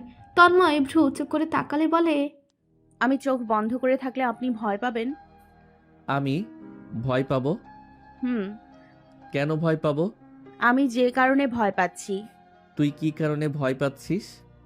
এখানে অন্ধকার, অনেক গাছপালা, জঙ্গলের মতো কেউ নেই, আবার ঝড় বৃষ্টি। তো ভূতপ্রেত থাকে তো এসব জায়গায়। তাই নাকি? তাতে কি মানে? তারা মানুষের ওপর ভর করে। তাই নাকি? শুনেছিলাম ভূত প্রেত সুন্দরী মেয়েদের বেশ পছন্দ করে, তাদেরকেই চোখে রাখে, তাদের উপর ভর করে। ওরুর বুকের ওঠানামার গতি বাড়ল। চোখ জোড়া খিচে বন্ধ করে ফেলল। দু হাতে শক্ত করে ধরল তন্ময়ের বলিষ্ঠ হাত। মিহি গলায় বলল, আমাকে ভয় দেখাচ্ছেন? তন্ময় গাঢ় দৃষ্টিতে ওর মুখখানা দেখে, নির্বিকার কণ্ঠে প্রশ্ন করে, ভয় লাগছে? ভয় দেখিয়ে আবার এমন বলছেন কিভাবে? ভয় সারাবো? অরু মাথা তুলে তাকায়। এই জায়গা ভীষণ ভয়ানক, নর্মাল মানুষ ভয় পাবে, এটাই স্বাভাবিক। তার মানে দাঁড়ায় আমি নর্মাল মানুষ নই, নিশ্চিত ভূত প্রেত আমার ভেতরে ঢুকেছে। এবার ওরু থমকে পড়ে, সাংঘাতিক ভয়ে স্থির হয়ে আসে পাজোড়া। ও সময় আসমান কেঁপে বজ্রপাত হতেই চিৎকার করে লাফিয়ে ওঠে। অমাবস্যা নামে অধরে মুখখানায় ভয়ে এটুকুন হয়ে আছে গুলগাল মুখটা। তন্ময় পুনরায় জিজ্ঞাসা সুরে বলে, ভয় সারাবো? অরু তোতলানো গলায় শুধায়, কিভাবে? তন্ময় বড্ড আচমকা মাথা নামিয়ে আনে অরুর সমান। বৃষ্টির জলে ভিজতে থাকা রসালো কম্পিত ঠোঁটজোড়ায় শব্দ করে এক চুমু বসায়। এতটাই দ্রুত ঘটে গিয়ে শেষ হয় যে অরু হতবাক, বিস্মিত। ভেতর থেকে রুহু চলে গিয়েছে যেন। মূর্তির মতো অবিশ্বাস্য চোখে চেয়ে লোহার মতো দাঁড়িয়ে। তন্ময় নিচু হয়ে এক হাত ওর পিঠে রাখে এবং অন্য হাত গোড়ালির নিচে। টান টান ভঙ্গিতে পাজা কুলে তুলে ফেলে, বড় বড় পায়ের ধাপের সামনে অগ্রসর হয়। আড়ালে আবডালে খেয়াল করে অরুর হতভম্ব নজর। গাড়িটা এসে থামলো মাত্র। তন্ময় দ্রুত অরুকে ঠেলে ভেতরে বসে দরজা লাগায়, নিজের ড্রাইভিং সিটের পাশে গিয়ে বসে। সাবিহা নিজের গায়ের ওড়না খুলে অরুকে পেঁচিয়ে নেয়। রুবি অরুর চুলগুলো মুছে দিচ্ছে। মেয়েটার শীতে কাঁপছে, তবে জবান বন্ধ, কেমন হতভম্ব হয়ে আছে। তবে কারো সন্দেহ হলো না কিছু। ও তো গেছিল এভাবেই, একদম নিশ্চুপ হয়ে। দীপ্ত অরুর ঠান্ডা হাত দুটো চেপে বসে আছে। আকাশ টি শার্টের উপর চেক শার্ট পরেছিল। উপরের শার্ট খুলে তন্ময়ের দিকে এগিয়ে দিল। তন্ময় সময় নিয়ে খুলল সাদা শার্টখানা। দু হাতে ভেজা চুলগুলো কপাল থেকে উঠে বাড়িয়ে দেওয়ার শার্ট নিল। আকাশ গাড়ি স্টার্ট করলো, এক টানে চলতে লাগলো তীব্র বর্ষণময় রাস্তায়। সাবিহা ধীর গলায় অরুকে ডাকলো, এই অরু, খারাপ লাগছে? ভীষণ ভয় পেয়েছিলি বুঝি? অরু মাথা তুলে তাকালো। তন্ময় লুকিং গ্লাসে তাকিয়েছিল, সঙ্গে সঙ্গে চোখাচোখি হলো। অরু চোখ বড় বড় করে বলল, আপু আমাকে একটা বড় করে চিমটি কাট এক্ষুনি। সাবিহা বুকা অরুর মুখটা ভালোভাবে দেখে হাতে চিমটি কাটলো। সামান্য ব্যথায় উহ করে শব্দ করলো মেয়েটা। বিড়বিড়িয়ে কিসব বলতে লাগলো। সাবিহা ধাক্কা দিয়ে প্রশ্ন করলো, কিরে, কি হয়েছে? কিছু না, মাথা ভার লাগছে। নে, কাঁধে মাথা পেতে ঘুমো, শীঘ্রই বাসায় ফিরবো। অরু কাঁধে মাথা রেখে চুপ রইল। বাকিটা রাস্তা নীরবতায় গেল। তন্ময় ফোনটা টিস্যু দিয়ে মুছতে লাগলো। আকাশের হুটহাট প্রশ্নে টুকটাক জবাব দিতে লাগলো। ঘন্টা খানেক লাগলো শাহজাহান বাড়ির সামনে আসতে। গাড়িটা আর ভেতরে ঢোকালো না। ইতিমধ্যেই অরু ঘুমিয়ে ঢুলে। কোনো হদিশ নেই দিন দুনিয়ার। সাবিহা ডাকলো অরুকে ধীর গলায়। অরু সময় নিয়ে যাকে, চোখ মিলিয়ে এদিক ওদিক তাকাতে তন্ময়কে দেখে। ফ্যালফ্যাল চোখে চেয়ে রয়। রুবি বলে, তাড়াতাড়ি চল, তুই তো আর জ্বর বাঁধাবি। অরু ধীরে সুস্থে বেরোতে বেরোতে সাবিহা রুবি ওরা দৌড়ে দরজা ঠেলে ভেতরে ঢুকে গেল। তন্ময় ছাতাটা মেলে অরুর মাথার উপর ধরে, ধীর গলায় বলে, যাচ্ছিস না কেন? অরু ঠোঁট নাড়ায়, কিছু একটা বলতে চায় যেমন, তবে বলা হয় না। তন্ময়ের ধরে রাখা ছাতার নিচে ঠায় দাঁড়িয়ে থাকে। সাবিহা পুনরায় ফিরে আসে অরুকে নিতে, তবে দুজনকে ওভাবে দাঁড়িয়ে থাকতে দেখে আর এগোয় না, হেসে আগোচরে ফিরে যায়। অরু কিছু একটা বলতে নাই। আপনি? আমি? অরু মাথা তুলে তাকায়, দৃষ্টিতে দৃষ্টি মিলিয়ে আচমকা এক দৌড়ে বাড়ির ভেতরে চলে যায়। তন্ময় নির্নিমেষ চেয়ে রয় ওর যাওয়ার পথে। হৃদয় বলে ওঠে, প্রিয়তমা আমার, প্রেয়সী আমার, দূরে না থেকে কাছে এসে দেখো, বুকে মাথা পেতে শোনো কি ধরনের অসুখ তুমি, কি নির্ধারণ ব্যথিত সুখে আছি আমি। তীব্র বর্ষণ থেমেছে অনেকটা সময় হলো। মেঘেদের রাজ্যে ছুটে কোথায় যেন পালালো। আধারে আসমানে ফক ফকে সাদা অর্ধখণ্ডিত চাঁদখানা কেমন নিশ্চুপ নিস্তব্ধতার গান গাইছে। হালকা পাতলা শান্ত স্থির বাতাস বইছে। জানালার গ্লাস দুপাশ দিয়ে মেলে রাখা, বাতাসের স্পর্শ আরামে ছুঁয়ে চলেছে। ধবধবে শুভ্র রঙের দেয়াল ঘড়ির ঘন্টার কাঁটা ঘুরছে দুটোই। মিনিটের কাঁটা 4 আর সেকেন্ডের কাঁটা অনিমেষ ছুটছে। 103 ডিগ্রি জ্বরে তন্ময় অচেতন হয়ে বিছানায় পড়ে। জাবেদা বেগম ছেলের পাশে দাঁড়িয়ে, হাতে ইনফ্রারেড থার্মোমিটার। সেটি কপালের সামনে ধরে জ্বরের তাপমাত্রা জেনে নিলেন। 103 ডিগ্রি জ্বর। চোখ জোড়া মুহূর্তে লালচে হলো। ভেজে ভাঁজ করা রুমালখানা কপালে ভালোভাবে ঝাপটে দিল। তন্ময় অস্পষ্ট গুঙালো, মাথা ভারী, সর্বশরীরে আগুনের ন্যায় গরম, দেহের উপর অদ্ভুত চাপ পড়ছে। চোখের উপর বুঝি বড় পাথর রাখা, না হলে মেলে তাকানো কঠিন হয়ে দাঁড়িয়েছে কেন? এতটা তীব্র জ্বরে আক্রান্ত হওয়ার কারণ কি? বৃষ্টিতে খানিকক্ষণ তো ভিজেছিল মাত্র, এতটা জ্বর হওয়ার তো কথা নয়। নাকি প্রথম চুমুর ছোঁয়াতে এই রাজ্যের কঠিন জ্বর উঠেছে শরীরে? হয়তো। ওই আবেদনময়ী কেশ, টানা হরিণী চোখ, নেশাগ্রস্ত অধর তার ধৈর্যের পরীক্ষা নেয় প্রতিনিয়ত। দু একবার ধৈর্যের বাঁধ ভেঙে বসলে ক্ষতি কি? মস্তিষ্ক সচল হলো বুঝি। তন্ময় বহু প্রচেষ্টায় চোখ মেলে তাকালো। জবেদা বেগম পাশে বসেছে, নীরবে কাঁদছে। তার কান্নার কারণ বুঝলো না তন্ময়। কোনো মতে গভীর ভাঙা পুরুষালী গলায় শুধালো, কাঁদছো কেন মা? জবেদা বেগম কান্নারত নয়নে ঝাঁঝালো গলায় বলেন, কান্না করতে মন চাইলো তাই কান্না করছি। তন্ময়ের সরু ফ্যাকাশে অধর ঘিরে ছুটল সাময়িক হাসির রেখা। ঠিক আছে, আমি সামান্য জ্বর, রাতের মধ্যে সেরে যাবে। সামান্য জ্বর বলছিস? 103 ডিগ্রি জ্বর। কি এমন করেছিস যে এত জ্বর এসছে? তন্ময় আনমনা হলো, ভাবুক নয়নজোড়া দেয়ালে সেটে। মস্তিষ্ক নেড়ে চেড়ে উঠে জানালো, কিছু একটা তো সে করেছে। ওই করণীয় কাজটির সম্পর্কে তো আর মাকে বলা যাবে না। জাবেদা বেগম উঠলেন, বিড়বিড়িয়ে বলে গেলেন। তন্ময় শুয়ে থাকলো না, হেডবোর্ডে হেলান দিয়ে আশোয়া হয়ে বসলো। জানালার পানে নজর রাখলো, অর্ধখণ্ডিত চারটা মেপে দেখলো অনিমেষ। জাবেদা বেগম সময় নিলেন না, শীঘ্রই কাচের গ্লাস হাতেই ফিরে এলেন। আদার রসের সঙ্গে মধু মিশিয়ে এনেছেন, জ্বর ঠান্ডা কাশির জন্য উপকারী বেশ। তন্ময় অভ্যস্ত আদা মধু খাওয়ায়, জ্বর তো আর তার কম হয় না, হলেই তো খেতে হয়। অভ্যস্ত ভঙ্গিতে গ্লাস নিয়ে একটানে শেষ করলো। গ্লাস ফিরিয়ে নিয়ে জাবেদা বেগম নরম গলায় শুধালেন, কিছু কি খেতে মন চাচ্ছে আব্বা? তন্ময় ইতস্তত ভাবে চুপসে গেল। খেতে তো ইচ্ছে করছে, তবে খাবার নয়, সিগারেট। এটা তো আর মাকে বলা যাবে না, তাই মাথা নাড়াই, মুখে বলে।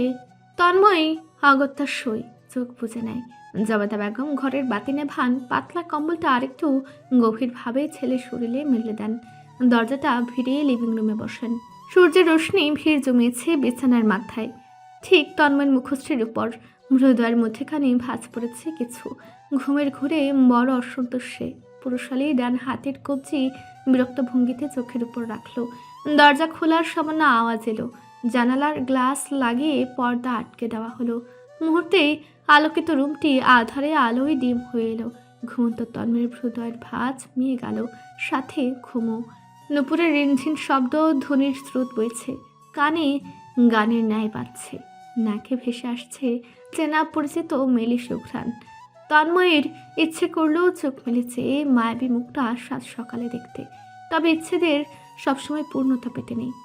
ইচ্ছের পূর্ণতা যদি ঘনিষ্ঠতা আদরে ঠেলে দেয়, তাহলে ওই ইচ্ছের পূর্ণতা না হওয়ায় শ্রেয়। কেন করলেন অমন? কেন কিছু বলেন না? আর কত কাল অপেক্ষায় থাকবো? ওরও বেরিয়ে গেল। সাবিহা ভাইয়ের পাশে বসলো, হাত বাড়িয়ে কপাল ছুঁয়ে মিহি কণ্ঠে ডাকলো, ভাই ওঠো, ফ্রেশ হয়ে ব্রেকফাস্ট করে নাও।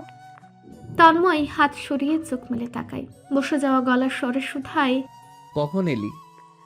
ঘন্টা হবে, ওঠো একসাথে ব্রেকফাস্ট করব। যা আসছি। সাবিহা যেতে তন্ময় উঠে দাঁড়ায়। এলোমেলো চুলগুলো কপাল থেকে তুলে পেছনে গুটে নেয়। ডান হাতের আঙুলের সাহায্যে চোখ তুলে বাথরুমে ঢোকে। গোসল নিয়ে বেরিয়ে দেখে দীপ্ত বসে চুপটি করে। তন্ময়কে দেখে লাফিয়ে দাঁড়ায়, ছুটে কাছে এসে বলে, এখন কেমন লাগছে ভাইয়া? ভালো। ভালো হলেই ভালো। চাচু সারা রাত জেগেছিলেন তোমার চিন্তায়। তন্ময় স্মিত হাসে। ভেজা চুল তোয়ালেতে মুছতে মুছতে আয়নার সামনে দাঁড়ায়। চুলগুলো মুছে কাবার থেকে টি শার্ট বের করে, গায়ে জড়িয়ে নিতে নিয়ে আর চোখে দেখে ওরু ঢুকছে রুমে। মাথা নিচু করে এসে বিছানা গোছাতে ব্যস্ত। দীপ্ত কি ভেবে চলে গেল কে জানে। ওরু কম্বল ভাঁজ করে, কোমর বেঁকে বিছানার চাদর ছেড়ে দিল। ঝাড়ু টেনে মেঝে ঝাড়ু দিতে শুরু করলো। তন্ময় অবাক হলো না বটে, ও সবসময় তার কাজকর্ম জড়িত কাজ করতে এক পায়ে দাঁড়িয়ে থাকে, তার রুম গোছানো হোক কিংবা কাপড় কাচা। উপোসটা ঝাড়ু দিয়ে দাঁড়িয়ে পড়লো তন্ময়ের জায়গাটা ঝাড়ু দেবে বলে।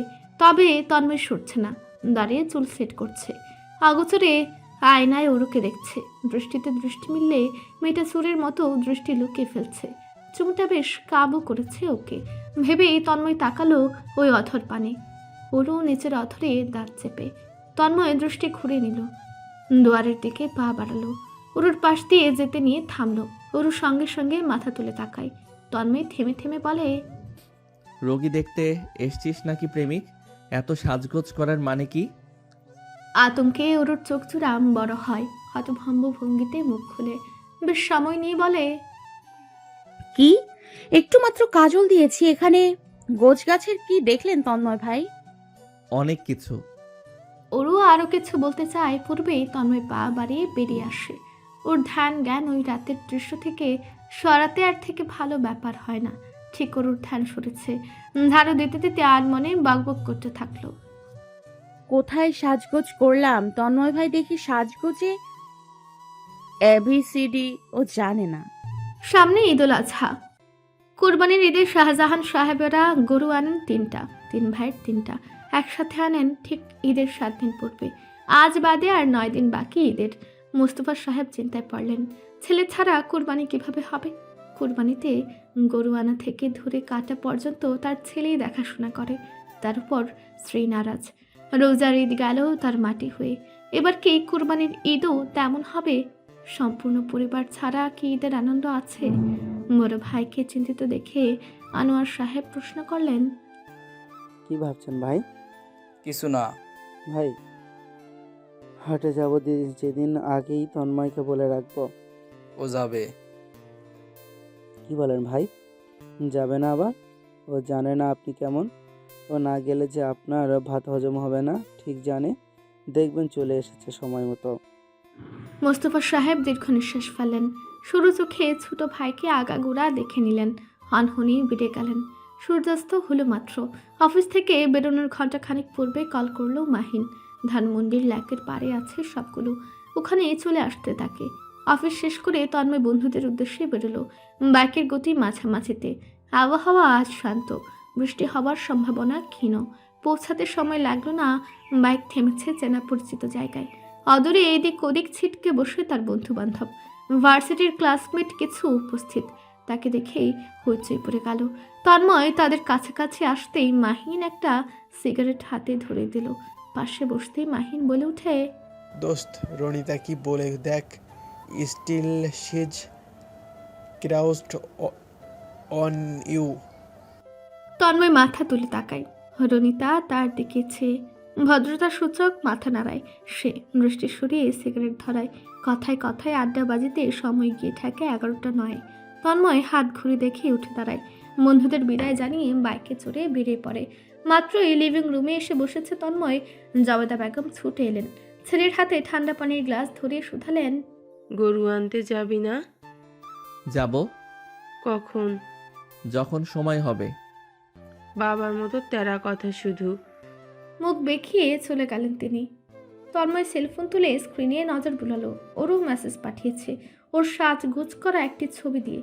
সুন্দর একটা কাজ করা কামিজ পরে শুভ্র রঙের, চুল কার্ল করে স্মোকি ম্যাট মেকআপ করেছে। ছবির নিচে লেখা, এটাকে বলে সাজগোজ।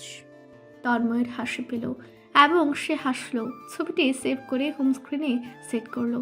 সময় নিয়ে খুঁটিয়ে খুঁটিয়ে দেখলো। মায়াবিনী এক, যাকে দেখতে দেখতে সময় ফুরায়, দেখার স্বাদ নয়। আধারে আসমানে ভেসেছে এক গোলাকার ধবধবে সাদা চাঁদ। চাঁদের সৌন্দর্য দ্বিগুণ করতে জ্বলে উঠেছে ক্ষুদ্র ক্ষুদ্র নক্ষত্র। তারা অপরূপ চাঁদ জুড়ে স্থায়ীভাবে বসে। জানালার পাশে আরামদায়ক চেয়ারে বসে আছে তন্ময়। পরনে কালো সাদার সংশ্লিষ্ট টি শার্ট। ছোট চুলগুলোতে এখনও হালকা পাতলা ভেজাটে ভাব রয়েছে। ওর উপর অ্যাপল ল্যাপটপ রেখে 2 হাতের আঙ্গুলগুলো ব্যস্ত ভঙ্গিতে কিবোর্ড চেপে চলেছে। নিস্তব্ধ ঘর জুড়ে কিবোর্ডের ধ্বনি। খোলা জানালা দ্বারা প্রবেশ করছে মৃদু হিমশীতল হাওয়া। কিছু একটা ভেবে তন্ময় মাথাটা ডান পাশে ফেরায়। দৃষ্টি গিয়ে ঠেকেছে ওই সুদূরে অবস্থিত চাঁদের পানে। অল্প সময় ওই আসমানের সৌন্দর্য দেখে তন্ময়ের তৃষ্ণা পেল। প্রেয়সীকে এক নজর দেখবার তৃষ্ণা। ল্যাপটপ শব্দ করে বন্ধ করে উঠে দাঁড়ালো। ঘড়ির কাঁটা ঘুরছে 12টা 20। 2-1 বার রুম জুড়ে ব্যস্ত চরণে পায়চারি করলো। আচ্ছা, মুশকিলে পড়া গেল তো। ওই চাঁদের দিকে তাকানো উচিত হয়নি। এখন ভেতরটা অদ্ভুত শিহরণে ছটফট করছে, গলা শুকিয়ে মরুভূমি। 30 সেকেন্ডের মতো থমকে পড়ল তন্ময়, ভাবলো স্থির মস্তিষ্কে। পর মুহূর্তেই ওয়ালেট জিন্সের পেছন পকেটে পুরে সেলফোন হাতে কামড়া ছাড়ল। লিভিং রুমে জাবেদা বেগম কাঁথা সেলাই করছেন, দু নয়নের পাতায় কালো ফ্রেমের পাওয়ার চশমা। তন্ময় মুখ্য দরজায় পৌঁছে জুতা জোড়া পড়তে পড়তে অসন্তোষ কণ্ঠে বলল, তোমাকে না বলেছি কাঁথা সেলাই করবে না? কাঁথা সেলাই করব না, কাপড় চোপড় ধুবো না, কোমর বেঁকিয়ে মোছামুছি করব না, তাহলে করব কি? কিছু করতে হবে না। ছেলের কপালের চামড়ায় 4-5 ভাঁজ দেখে জবেদা বেগম আলগোছে কাঁথাটা কোল থেকে সরিয়ে রাখলেন।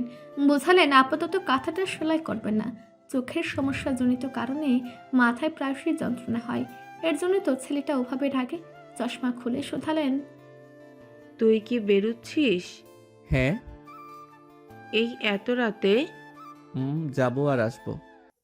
আচ্ছা, জলদি ফিরিস। অলিতে গলিতে মানব ছায়া মাত্র নেই, স্তব্ধ নির্জন চারিপাশ। কুকুরদের চেঁচামেচির ধ্বনি ভেসে বেড়াচ্ছে থেমে থেমে। শাহজাহান বাড়ির লোহার সদর দরজায় তালা মেরে রাখা, সম্পূর্ণ বাড়ির বাতি নেভানো। চওড়া দেওয়াল লিফটে অবস্থিত ফুল গাছটার পেছনে নিজেকে আড়ালে রেখে দাঁড়ালো তন্ময়। দোতলার চেনা পরিচিত ওই বারান্দায় নজর রাখলো। রাত নেই, দিন নেই, এই মেয়ে বারান্দায় ভাবলার মতো বসে থাকতে পারে? আদৌ আছে কি? তন্ময় আধারে বারান্দায় এক মানব ছায়া লক্ষ্য করলো। রেলিংয়ে কোনোই রেখে হাতের মুঠোয় মাথা চেপে সুদূর আসমানের চাঁদের পানে চেয়ে নিশ্চিত তার কথা ভাবছে। না হলে তখন চাঁদ দেখা মাত্রই তন্ময়ের শক্তপোক্ত হৃদয়টা ব্যাকুল হয়ে উঠবে কেন? কেন হৃদয় আন্দোলন করে চলবে ওকে একবার দেখার ইচ্ছায়? ঠিক এমন সময় সেলফোনের স্ক্রিন জ্বলে ওঠে। মেসেজ আসে টুং শব্দ করে। লক স্ক্রিনে ভাসছে নিউলি সেন্ড মেসেজ। আজকের চাঁদ সুন্দর। মেসেজটি এতটুকু শব্দের, মাত্রই পাঠিয়েছে ওরু। তন্ময়ের ঠোঁটের দীর্ঘতা প্রসারিত হলো। ম্যাডাম সেলফোন হাতে নিয়ে বসেছে তাহলে। তন্ময় ঝটপট কল করে। এক রিংয়ে রিসিভ হয় সবসময়ের মতো। ওরুর চমকিত আবেগে আপ্লুত কণ্ঠে মেঘের জোয়ার বসেছে যেন। হ্যালো হ্যালো তন্ময় ভাই। ওর এমন হুটহাট চিৎকারে অল্প বয়সে আর কালা হবে তন্ময়। কান একটা কিছুদিনের মধ্যেই কাজ করবে না নিশ্চিত। ফোন কান থেকে কিছুটা দূরত্বে রেখে কণ্ঠের গভীরতা বজায়ের ভঙ্গিমায় বলে, ঘুমাসনি কেন? ঘুম তো ঘুমাচ্ছে, আমি ঘুমের পাহারা দিচ্ছি। বড্ড কাজের মানুষ। অবশ্যই তার বলতে আমাকে যে পাবে তার ভাগ্য খুলে যাবে। তন্ময় হাসল। দৃষ্টি উঁচে দেখলো ওই আবছায়ার ওর চণ্ডী রূপের মুখ। একদণ্ড শান্তিতে দাঁড়িয়ে নেই, পুরো বারান্দা জুড়ে তার পদচারণ। দু হাতে কানে ফোন চেপে কি অদ্ভুত মুগ্ধতা বয়ে বেড়াচ্ছে। এখন ওর মুখশ্রীর আবির্ভাব কেমন, হাসি হাসি নাকি লাজুক? তন্ময় গলার স্বর নামিয়ে শুধায়, ইউ শিওর? ভাগ্য বন্ধ হবে না তো আবার? কে পাবে তার উপর নির্ভর করছে। আমার মনের মানুষ পেলে নিশ্চিত ভাগ্য খুলবে, খুলেই থাকবে না। ভাগ্যের প্রমোশন হবে। ঠোঁটের হাসিটুকু দমিয়ে কণ্ঠের মুগ্ধতা গিলে তন্ময় বলে, কি একটা কাজের জন্য কল করেছিলাম। কাজ? আমার কাবার্ডে ল্যাপটপ আছে, আর্জেন্ট দরকার ওটা। আর্জেন্ট বলতে রাইট নাও নিয়ে আসতে পারবি? ওরুর কণ্ঠে ব্যস্ততা। আপনি আসবেন বাড়ির সামনে এখন? দরকারের জন্য তো আসতেই হয়। আসুন তাহলে, আমি এক্ষুনি নিয়ে নামছি। ওরুর এক্ষুনি বলতে এক্ষুনি। 5 মিনিট নেয়নি নিচে নামতে। চাবি দিয়ে সদর দরজা খুলে ঝটপট সামনে এসে দাঁড়ালো।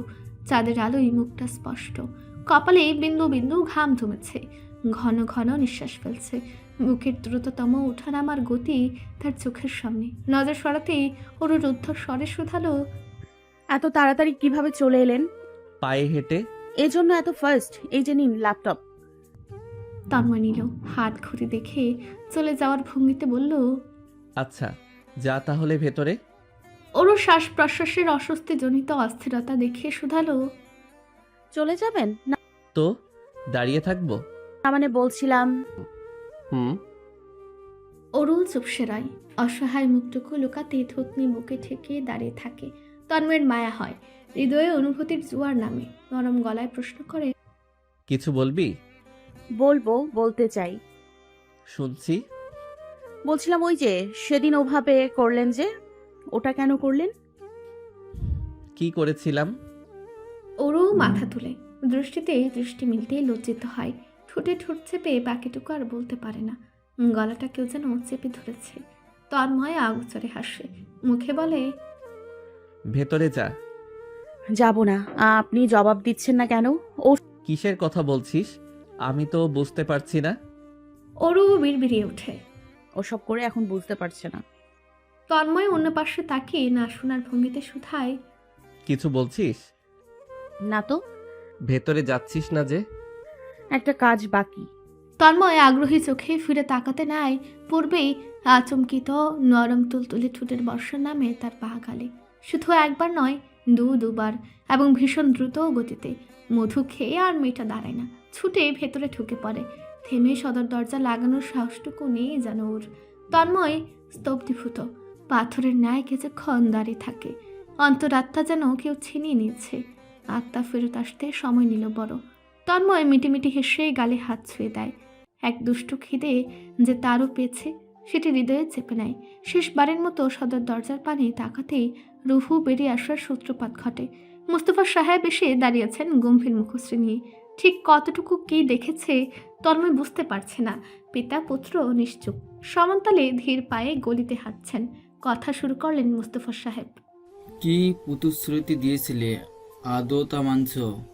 তন্ময় রাত বিরেতে চোখ খুলে মিথ্যে বলল, আমি কিছু করিনি, ল্যাপটপ নিতে এসেছিলাম। ও বাচ্চা অবুঝ। তন্ময়ের মুখশ্রীর পরিবর্তন ঘটে, গম্ভীর হয়ে ওঠে চেহারা। থেমে যায় চলন্ত পা জোড়া। থমকে থেকে সময় নিয়ে বলে, ও আর বাচ্চা নেই, যা হচ্ছে বোঝার মতো বয়স হয়েছে। মুস্তফা সাহেব তারা গলায় বলেন, বুঝলে কি আর এমন করতো? তোমার থেকে বহুগুণ ভালো পাত্র পাবে ও। তুমি পুরো দেশ জুড়ে পাত্র দেখো বাবা, তবু আমার থেকে ভালো পাত্র ওর জন্য পাবে না। আর যদিও মনে হয় পেয়েছো, সে আমার থেকে ভালো ওকে বুঝবে না, আমার থেকে অধিক ভালোবাসবে না, আমার মতো যত্নে রাখবে না। ওর জন্য আমি ছাড়া এই পৃথিবীতে বহুগুণ ভালো কিংবা পারফেক্ট কেউ হতেই পারে না। আমি একমাত্র ওর পারফেক্ট। তন্ময় থামে, বাঁকা হেসে বলে, তুমি বুঝবে কিভাবে? তোমার তো বউ নেই, ছেড়ে চলে গেছে। চলে গেছে না নিয়ে গেছে? সময় হলে ফিরিয়ে দিব। Good night. তন্ময়ের সোজা হাঁটা ধরে। মোস্তফা সাহেব আরো দু চারটা কথা গলা তুলে বলেন, তবে জবাব পান না। দীর্ঘ নিঃশ্বাস ফেলে বাড়ির দিকে হাঁটা ধরেন। এই ছেলে মেয়ে দুটো নিজ রাস্তা বানিয়ে নিয়েছে, তার আর লম্বা নাক গলানোর মানে আছে? আষাঢ় মাসের ব্যস্ত বর্ষণের ন্যায় বর্ষিত হলো এক অনাকাঙ্ক্ষিত সংবাদ। তন্ময়ের নানি জয়তুন নেসা সিলেট হতে বড় আচমকা ঢাকায় পাড়ি জমিয়েছেন। ইতিমধ্যে তিনি শাহজাহান বাড়ির লিভিং রুমে বসে আছেন, হাতে চায়ের কাপ তুলে। বাড়ির সকলের গর্দানের উপর তলোয়ার চেপে রেখেছেন। 19 না বলে 20 বললে গর্দান কেটে নেবেন নিশ্চিত। আনোয়ার সাহেব ভাইপোকে কল করে। এই চিরন্তন সত্যগুলো স্বতঃস্ফূর্ত ভঙ্গিতে বলে চলেছেন। সারা বছর এভাবেই জয়তুন বেগম মেয়ে জামাইয়ের ভুল খুঁজে বেড়ান। এখন তিনি বিনা ঘোষণায় পদার্পণ ঘটিয়েছেন। যদি কোনোভাবে জানতে পারেন তার একমাত্র আদরের কন্যা এবং নাতি ঘর দুয়ার ছাড়া, তাহলে কি ধরনের মুসিবত দাঁড় করাবেন তার বলে বোঝানো সম্ভব নয়। আনোয়ার সাহেব বলেন, ভাইয়াকে বাঁচাতে দ্রুত ফেরো বাবা, তা না হলে শাহজাহান বাড়ি আর শাহজাহান বাড়ি থাকবে না, কিয়ামত বাড়ি হয়ে যাবে। তন্ময় চিন্তায় পড়ে। অফিস থেকে বেরোতে বেরোতে বলে, ব্যস্ত রাখো চাচ্চু, আমি এক্ষুনি ফিরছি মাকে নিয়ে। বর্ষণ যেভাবে বিনা নিমন্ত্রণে হুটহাট নেমে আসে, জয়তুন বেগমের শাহজাহান বাড়িতে পদার্পণের বিষয়টাও একই কাতারে পড়ে। নিমন্ত্রণবিহীন তুমুল ঝড় বর্ষণ। তার বয়স এবারে 70-এর ঘরে। মুখশ্রীতে লেপটেছে বৃদ্ধতা।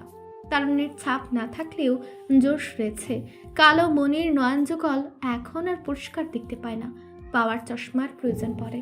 আজকাল মস্তিষ্কের ধারণ ক্ষমতা ক্ষীণ, ছোটোখাটো বিষয় ভুলে বসেন।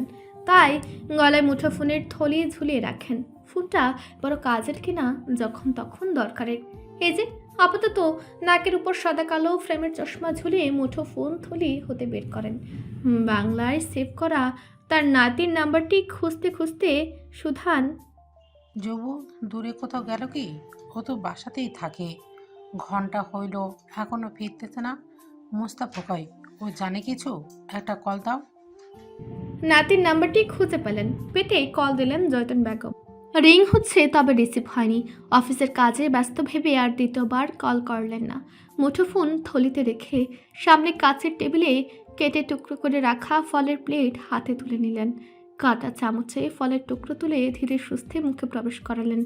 মুফতি বেগম বাড়ির সবাইকে ইতিমধ্যে কল করে ফেলেছেন, কেউ বাদ নেই। তারপরও ফের কল করেন মোস্তফা সাহেবকে। উপাসটায় মোস্তফা সাহেব কল রিসিভ করেই জানান, আমি আছি। মোস্তফা সাহেব উপস্থিত হন আধা ঘন্টার মধ্যে। দোয়ারে দাঁড়িয়ে জুতা জোড়া কোনো মতে খুলছেন। বাসার চপ্পল জোড়া যে পরবেন ততটুকু সময়ও নেননি। গাড়ি থেকে নামতে যতটুকু সময় লাগলো তার। তড়িৎ ভেতরে ঢুকেন। তাকে দেখতে পেয়ে যেন প্রাণ ফিরে পেলেন মুফতি বেগম। যান হাতে নিয়ে সোফা ছেড়ে উঠলেন। এক নাগারে কতগুলো শ্বাস পর্ব ঘটালেন। এক এক প্রশ্নের সম্মুখীনে পড়ে তিনি ভয়ে কাঁপছিলেন। আম না বলে যদি জাম বলেন ভুলবশত, তাহলেই তো মুসিবত। এক পাশে চুপচাপ দাঁড়ালেন। মোস্তফা সাহেব ঘন ঘন শ্বাস নিয়ে মুখের ওঠানামার গতি ধাতস্থ করলেন। সালাম দিলেন। শাশুড়ি মায়ের পাশে বসে নরম কণ্ঠে প্রশ্ন করেন, নিয়মিত ভালোবাসার গল্প শুনতে এবং পড়তে আমাদের অন্ধবিশ্বাস চ্যানেলটি সাবস্ক্রাইব করে পাশে থাকা বেল আইকনটি ক্লিক করুন। ধন্যবাদ সবাইকে।